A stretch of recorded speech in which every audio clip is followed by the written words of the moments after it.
Lunturnyo adek basandi sarak basandi kitabullah.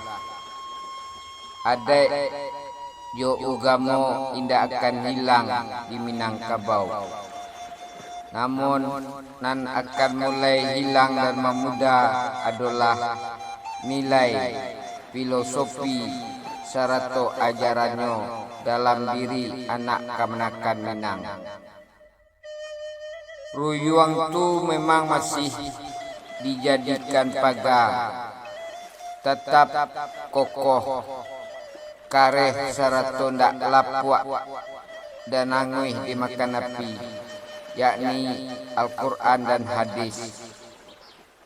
Namun bukan lain menjadi pagar tabayak sebagai benteng memaga diri anak Minang dari masuknya hal-hal buruk ke dalam diri anak kemenakan Minang. Halaman rumah gadang tu memang masih laweh, yakni pikiran dan pemahaman anak Minang. Namun ilalang, onak dan duri serato semak beluka tumbuh liar di atasnya, yakni iri, dengki, prasangka buruk dan kebencian. Rangkiang tu tetap berdiri di halaman rumah gadang, namun tak ada isi dan kosong melompong, yakni tak ada lagi kepedulian, tanggung jawab, rasa memiliki terhadap kaum dan kepada sesama. Dinding rumah gadang tu tetap menempel di sekeliling rumah gadang, namun ukirannya Allah hampir ratu, yakni adab, akhlak, budi pekerti, dan kesantunan. Janjang rumah gadang tu masih terpasang di pintu rumah gadang. Batanggo naik bajanjang turun. Namun kato mendaki, kato menurun, kato mendata, kato meleriang indak lain menjadi bahasa komunikasi kepada na lebih tua, kepada na lebih muda, kepada sesama gadang dan kepada orang yang patut dihormati. Bilik sumando masih ada di dalam rumah gadang, namun raso jo pariso indak lagi dikemukakan. Lantai rumah gadang masih rata dan masih indak terdapat kursi tahta singgasana rajo dan ratu.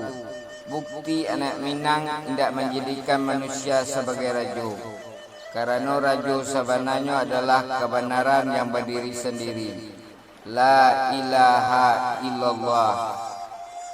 Namun kamanakan indak lain barajo ka mama. Mama indak lain barajo ka pangulu. Pangulu indak lain barajo ka mupakai. Mupakai indak lain barajo ka kebenaran. Dan kebenaran indak lain berdiri sendiri. Tetapi anak kemenakan Allah mengkultuskan seseorang yang sikapnya, perkataannya, tindak tanduknya jauh dari nilai adat dan agama di ranah Minang. Bahkan gundukan doang indak lain aman di tanah kaumnya. Dengan banyaknya kejadian kasus pelecehan, kekerasan, bahkan mengalami tindak asusila. Tiang rumah gadang tetap menggantung di sekeliling di seluruh penjuru, yakni perantauan anak Minang ke seluruh penjuru negari. Namun cara sifatnya seolah-olah indak lain sebagai anak Minang, membawa nilai ajaran dari tanah kaumnya, bahkan cenderung terkontaminasi oleh budaya di mana tempat mereka merantau. Tunggak Kuo itu memang masih kokoh berdiri, yakni Islam namun dalamnya Allah mulai rapuh dimakan rayo. Rayo adalah adai budaya Asyang, budaya sebuah kaum yang jauh dari unsur Islam itu sendiri. Gonjong itu masih runcang menjulang ke langit, masih mengaku hidup bertuhan. Namun ajarannya, nilai-nilai ketuhanan itu indak lain dominan dalam hati, pikiran, ucapan dan tindakan. Atuk rumah gadang memang masih terpasang hijau, namun indak lain menyejukkan dan memberi kesejukan bagi penghuninya. Sikap anak Minang kebanyakan Allah membuat rasa dunsana orang tua dan kaum kerabatnya. Apakah kita menapuk air di dulang? Ikulah kesalahan kita selama ko.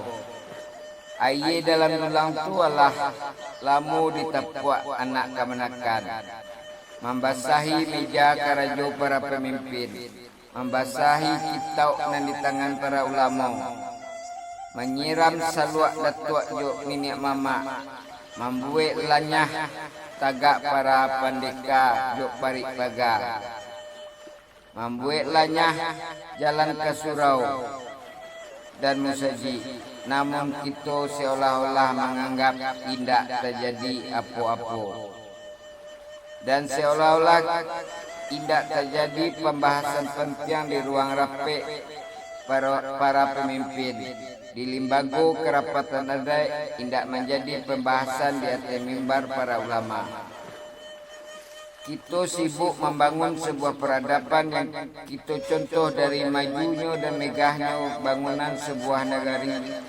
Namun kita lalai dan lupa membangun adab, akhlak, moral yang terbangun dalam pribadi Rasulullah.